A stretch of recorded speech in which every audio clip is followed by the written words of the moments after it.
Nous saluons tous au nom de notre Seigneur Jésus-Christ pour sa grâce, son amour, sa fidélité. Et nous commençons par la prière. Merci Éternel pour ta grâce, ta fidélité, ta bonté, surtout l'opportunité que tu nous offres aujourd'hui de partager ta parole. Je voudrais que le Saint-Esprit, qui est le maître, l'enseignant par excellence, qu'il puisse nous parler aujourd'hui et que la parole qui sortira soit grandement pour la gloire du nom de notre Seigneur Jésus-Christ. Amen. Que mon Dieu soit béni encore une fois. Nous allons lire les Écritures dans le livre de Luc, chapitre 18, le verset 8. Nous lisons au nom de Jésus-Christ. Je vous l'ai dit, il leur fera promptement justice.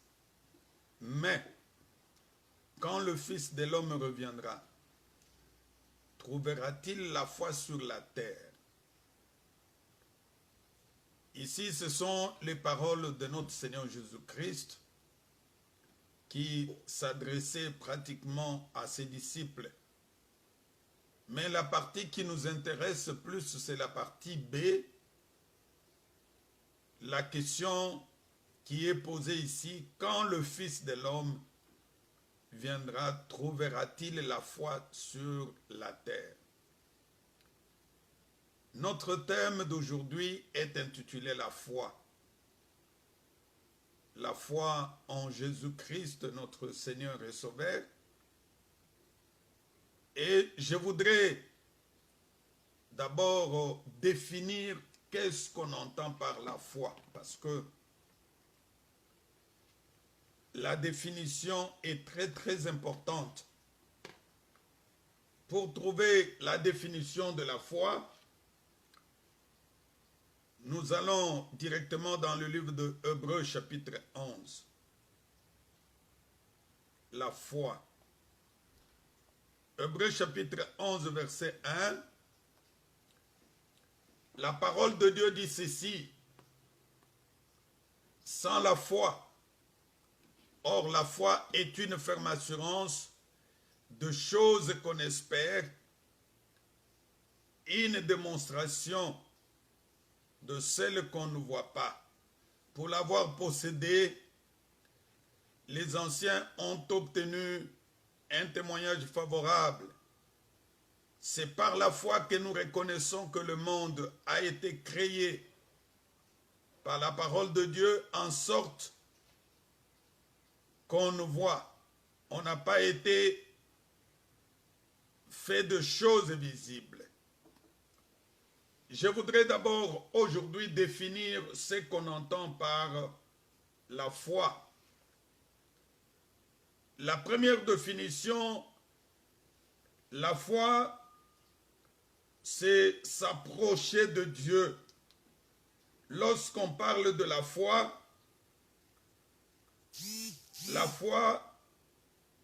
on s'approche de Dieu. Le Dieu qui est notre Créateur, lui qui est notre Maître, lui qui a créé toutes les choses de ce monde. Tu ne peux pas s'adresser à Dieu tant que tu n'aies pas la foi. C'est par la foi que nous croyons que Dieu existe et qu'il est le créateur du ciel et de la terre.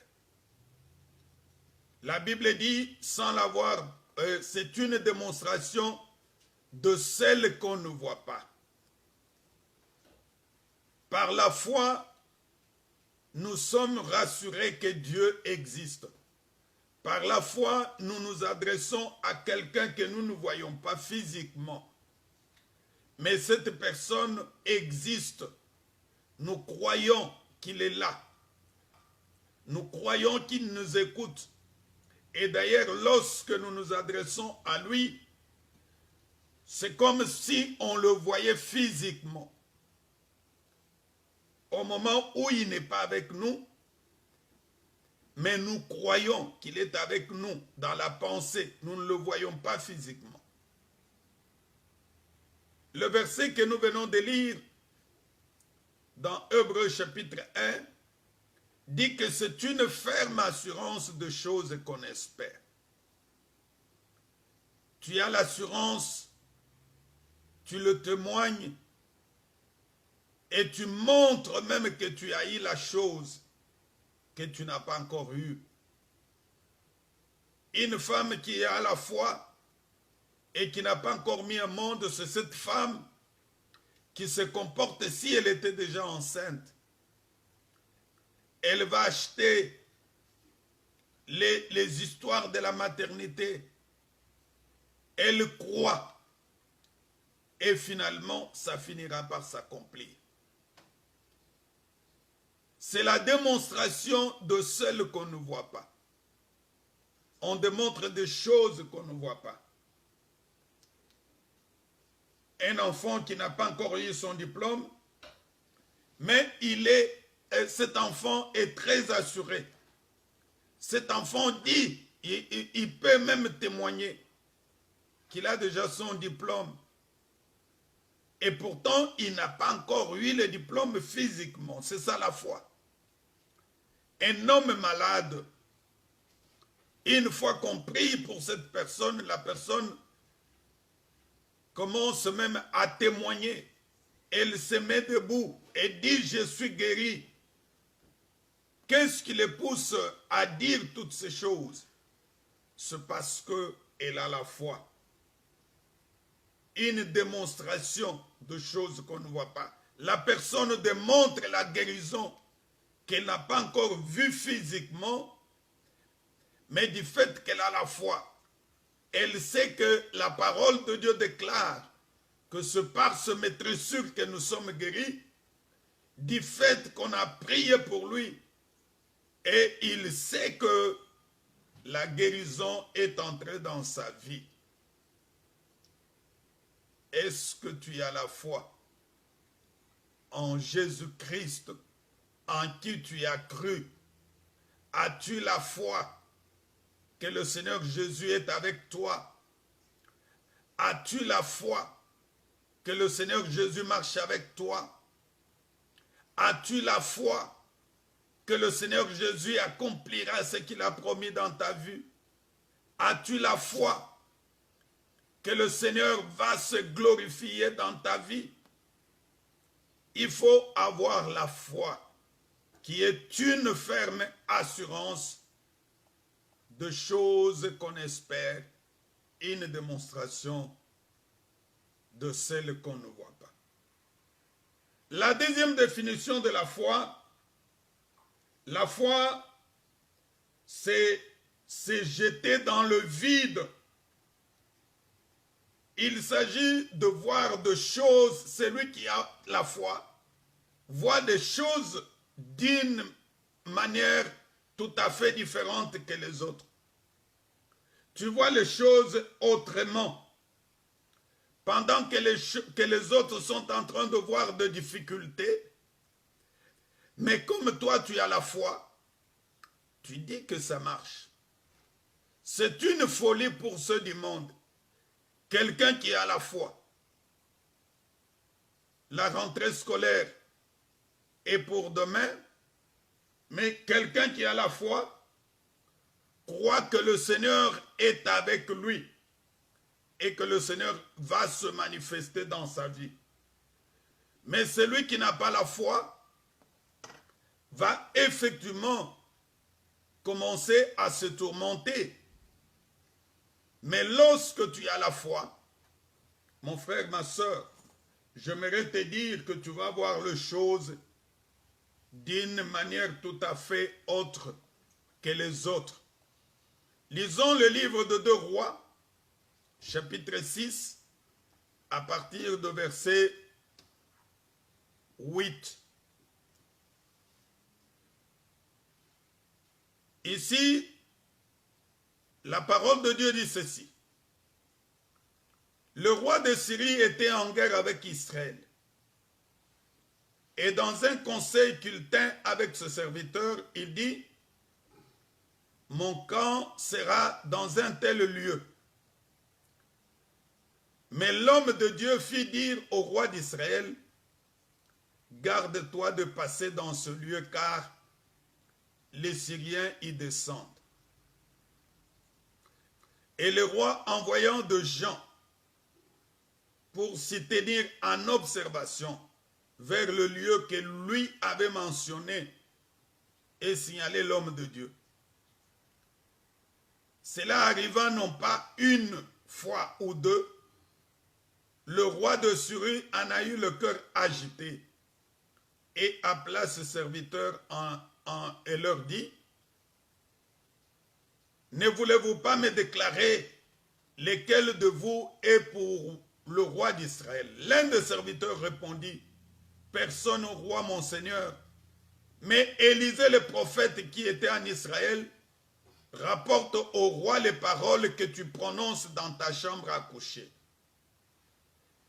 Et le roi dit, « Allez et voyez où il est, et je le ferai prendre. » On vint lui dire, « Voici, il est à Dothan. » Il y envoyant de chevaux de chars et une forte troupe qui arrivèrent de nuit et qui enveloppèrent la ville. Le serviteur de l'homme de Dieu se leva de bon matin et sortit. Voici, une troupe entourait la ville, devant le chevaux, les chars.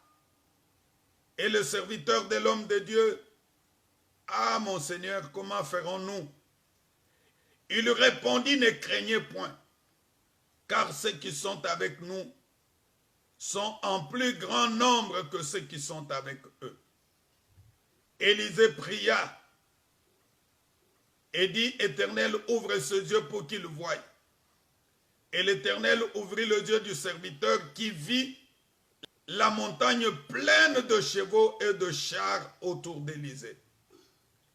Les Syriens descendirent vers Élisée. Il adressa alors cette prière à l'Éternel, « Daigne frapper d'aveuglement cette nation. » Et l'Éternel le frappa d'aveuglement selon la parole d'Élisée, parole du Seigneur. Ici, on nous parle de l'histoire de l'homme de Dieu, le prophète Élisée, lorsque les Syriens sont venus attaquer les enfants d'Israël. Élisée, connaissant la grandeur et la dimension de Dieu, n'avait pas peur. Il voyait ce que lui voyait, les autres ne le voyaient pas. Vous savez, lorsque tu as la foi, tu n'as pas peur de quoi que ce soit. Et surtout quand tu marches avec Dieu. Quand tu es dans la droiture, tu vis dans la crainte de Dieu, dans l'obéissance. Les difficultés peuvent arriver, mais la foi permettra que tu ne puisses pas être ébranlé avec ces choses. Lorsque tous ces gens ont vu les Syriens qui sont descendus vers les enfants d'Israël, ils avaient peur et ils sont venus voir Élisée pour lui dire, « Seigneur, qu'est-ce que nous allons faire ?» Élisée répondit, « Ne crains point, il ne faut pas craindre, parce que ceux qui sont avec nous sont plus nombreux que ceux qui sont avec eux. Les Syriens sont venus nombreux. » Pendant qu'Élisée parlait de ces choses, son serviteur ne pouvait pas les comprendre. Lui parlait des choses qu'il voyait spirituellement par la foi. C'est ainsi que Élisée a prié. Il a dit au Seigneur, « Ouvre-lui les yeux qu'il voie ce que je suis en train de voir. » Oh mon frère, ma soeur, j'aimerais te dire, lorsque tu as la foi, tu verras les choses autrement. Ce que toi tu vois, les autres ne le voient pas. Et l'Éternel a ouvert les yeux du serviteur d'Élisée. Lorsque ses yeux ont été ouverts, il a vu une montagne pleine de chevaux et de chars de feu autour d'Élysée. Ce que lui était en train de voir, les autres ne le voyaient pas. La Bible dit que les Syriens descendirent vers Élysée parce qu'ils cherchaient à le prendre et l'amener auprès du roi. Et lui, il a adressé cette parole à Dieu. Il dit, Seigneur, je voudrais que tu puisses les frapper d'aveuglement. Lorsque tu as la foi, tu vas demander certaines choses à Dieu qui sont impossibles aux vues des hommes et Dieu va le réaliser. La Bible dit que l'Éternel frappa d'aveuglement selon la parole de l'Éternel. Oh, gloire à Dieu! Que le Seigneur réalise encore de telles choses dans la vie de ses serviteurs, les hommes de foi. Il dit, il a frappé d'aveuglement. Et Élisée leur dit, n'est-ce pas ici le chemin? N'est-ce pas ici la ville? Suivez-moi. Je vais vous conduire vers l'homme que vous cherchez. Et il les conduisit à Samarie. Et lorsqu'ils sont entrés dans la Samarie, Élisée dit, Éternel, ouvre les yeux de ces gens pour qu'ils voient. L'Éternel a ouvert leurs yeux. Et ils virent qu'ils étaient au milieu de Samarie. Et le roi d'Israël, en le voyant, il dit à Élisée, frappe-les, frappe-les mon père. Mes frères, mes sœurs, j'aimerais te dire que lorsque tu as la foi, tu verras les choses d'une manière tout à fait différente que les autres. Est-ce que ce que tu vois aujourd'hui, c'est ce que les autres sont en train de voir? La foi, je peux encore la définir comme étant une force d'opposition et d'imposition. Lorsque tu as la foi, tu as la force d'opposer certaines choses et d'imposer des choses que le Seigneur te pousse de dire et de faire. Élisée, qui avait la foi, s'est opposé aux Syriens et il a imposé à Dieu de le frapper d'aveuglement. Et tu es à mesure de le faire aujourd'hui dans ta vie, mon frère, ma soeur. Es-tu à mesure de le faire? Parce que la foi, c'est aussi donner des instructions à Dieu. Lorsque tu as la foi, tu vas donner des instructions et Dieu va agir. Et Élie a donné des instructions. Il a dit de leur frapper d'aveuglement. Et c'est ce qui s'est réalisé à l'instant. La foi, c'est vivre selon la parole de Dieu, selon les promesses de Dieu et non pas selon la réalité du moment. Es-tu en train de vivre selon les promesses de Dieu ou selon la réalité du moment? Lorsque Abraham a reçu la promesse, lui ne vivait pas selon la réalité du moment. Sa femme qui était en train de vivre selon la réalité du moment reçoit la promesse. Et sa femme était en train de rire.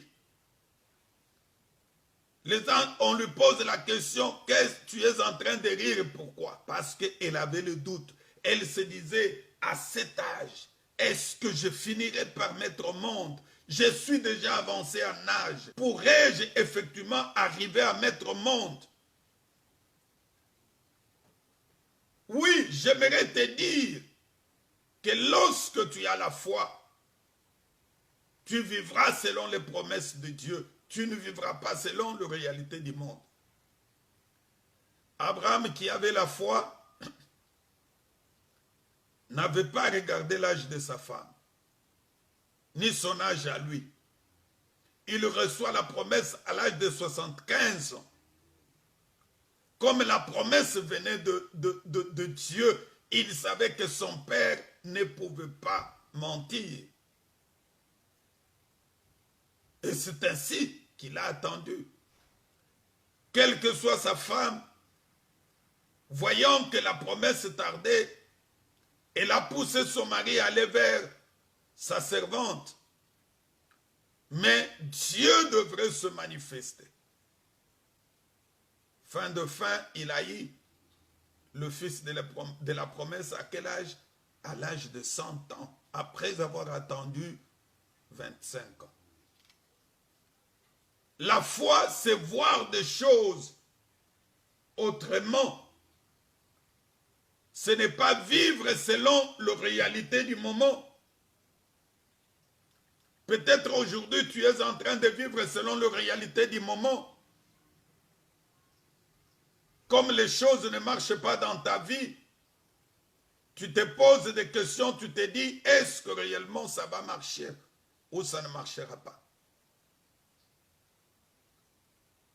Je voudrais te dire qu'avec la foi, tu es capable de dire quelque chose et la chose s'accomplira. Il y a eu des hommes de foi dans la Bible. Nous avons le cas d'Ézéchiel. J'aimerais qu'on lise Ézéchiel 37.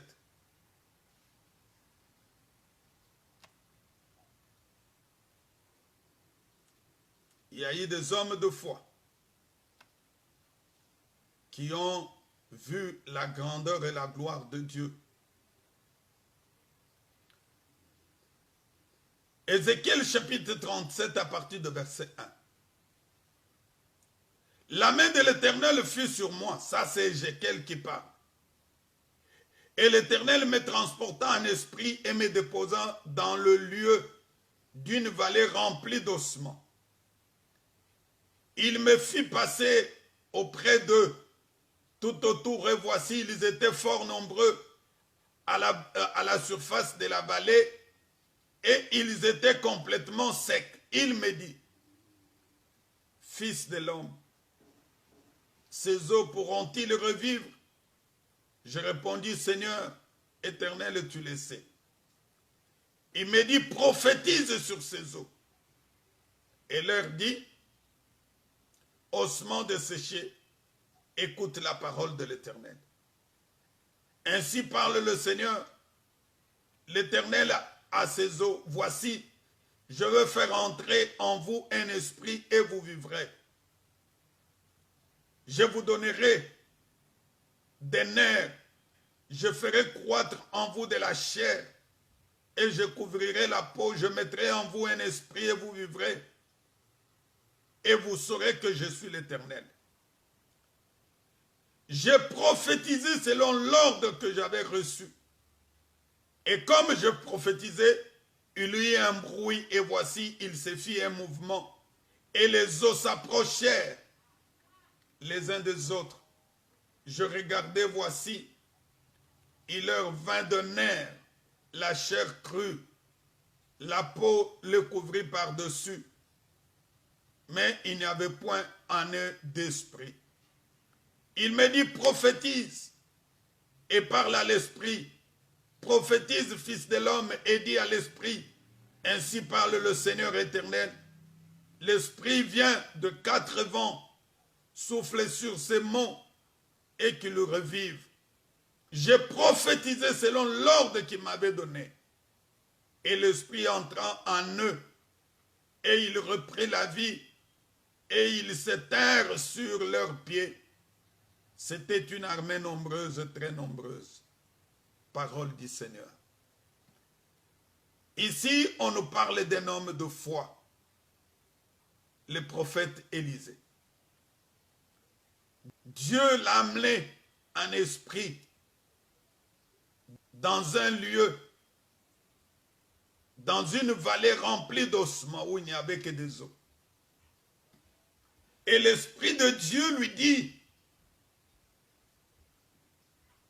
prophétise sur ces eaux. Est-ce que ces eaux pourront-ils revivre? Il dit, Seigneur, tu le sais. Et le Seigneur lui a demandé de prophétiser. Il a prophétisé sur ses eaux. Et après un temps,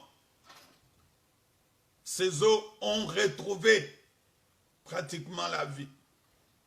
Et la parole de Dieu lui dit que c'était devenu une grande armée. Mon frère, ma soeur, peux-tu avoir la foi comme ce fut le cas de cet homme de Dieu, Élisée, qui avait pratiquement la foi? Je voudrais te dire que lorsque tu as la foi, mon frère, ma soeur, tu diras même aux ossements desséchés de retrouver la vue, et cela va se faire. Tu feras des choses impossibles. Le Seigneur Jésus disait à ses disciples, si vous avez la foi, vous direz à cette montagne, ôte-toi de là, et la montagne sera ôtée. La montagne dont il parlait, ce n'est pas seulement la montagne comme la montagne des Oliviers ou bien... Non, lorsque un problème va se présenter devant toi, tu vas prier, tu vas demander, tu vas donner des ordres et la parole de Dieu va s'accomplir. Est-ce qu'aujourd'hui tu as la foi en toi? Tu peux prier pour que le Seigneur opère aussi le miracle dans ta vie. La foi, c'est quoi? Se réussir là où les autres ont échoué. Il y a eu aussi les hommes de foi. Comme David, quand tu lis dans le livre de 1 Samuel, chapitre 17, tu verras que David fut un homme de foi. Lorsque le géant Goliath se présentait devant les enfants d'Israël, la Bible dit que tout Israël tremblait devant Goliath parce que personne n'osait s'approcher tout près de lui, connaissant la grandeur et la dimension de Goliath. Mais lorsque David est arrivé, avec la foi qu'il avait, il dit, je suis capable de faire quelque chose. Il savait. La Bible dit qu'à la vue de cet homme, lorsque Israël voyait cet homme, tous ceux d'Israël s'enfouillaient devant lui et furent saisis d'une grande frayeur. Mais David, qui avait la foi, il dit aux hommes qui se trouvaient près de lui, que fera-t-on à celui qui tuera cet homme et qui ôtera l'opprobre de dessus d'Israël? Qui est ce Philistin? Qui est cet incirconcis qui est en train d'insulter le Dieu d'Israël? Il avait la foi. Et lorsqu'il dit cela, David lui dit, tu ne peux pas aller te battre avec ce Philistin car tu es un enfant. Lui, c'est un homme de guerre depuis sa jeunesse. On était en train de sous-estimer David, mais David était un homme de la foi. Mais comme il avait la foi, il dit, moi, je vais m'approcher auprès de cet homme. Et lorsqu'il s'est approché auprès de cet homme, l'Éternel se manifestait dans la vie de David. Dieu agit, Dieu a opéré le miracle. Dieu se manifestait. Ce que les autres ne pouvaient pas faire, c'est ce que David a pu faire. Dieu se manifestait grandement dans la vie de son fils, David. Il dit, ton serviteur faisait paître les brebis de son père. Et quand le lion ou l'ours venait enlever l'une des troupeaux, je courais après lui, je le frappais et j'arrachais la brebis dans sa gueule.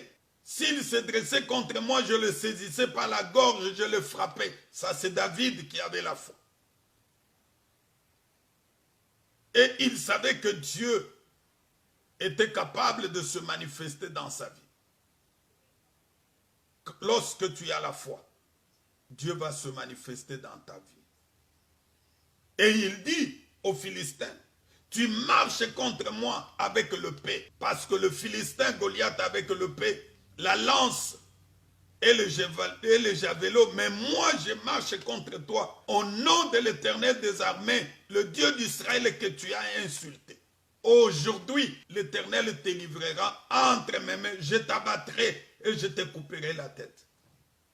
Mon frère, ma soeur, as-tu la foi comme David devant ce géant Goliath qui est devant toi?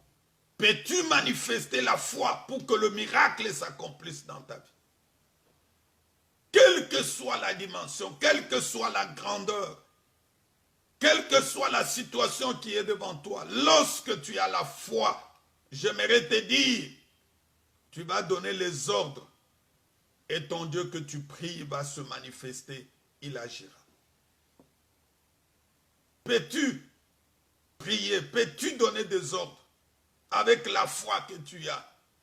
Parce que le verset clé que nous avons dit, quand le Fils de l'homme revient, vas-tu trouver la foi? Aujourd'hui, as-tu la foi?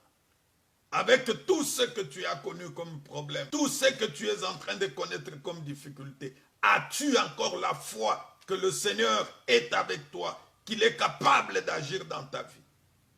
Le Dieu de David, c'est le même Dieu que je te prêche. Le Dieu qui avait donné à Israël la victoire devant ce géant Goliath, c'est le même Dieu qui va te donner la victoire devant des situations qui se présentent dans ta vie. Élève ta voix là où tu es, prie. Demande à Dieu de se manifester dans ta vie. Et tu vivras la grandeur et la gloire de Dieu. Prions. Père, merci pour ta grâce, merci pour ton amour. Merci pour ta fidélité parce que la parole de ce matin est une interpellation. Tu veux nous demander, nous interpeller. Avons-nous encore la foi? Parce que le retour de Christ est pour bientôt. Aujourd'hui, nous sommes tous découragés, nous sommes désemparés à cause des circonstances du moment. L'Église n'a plus la foi.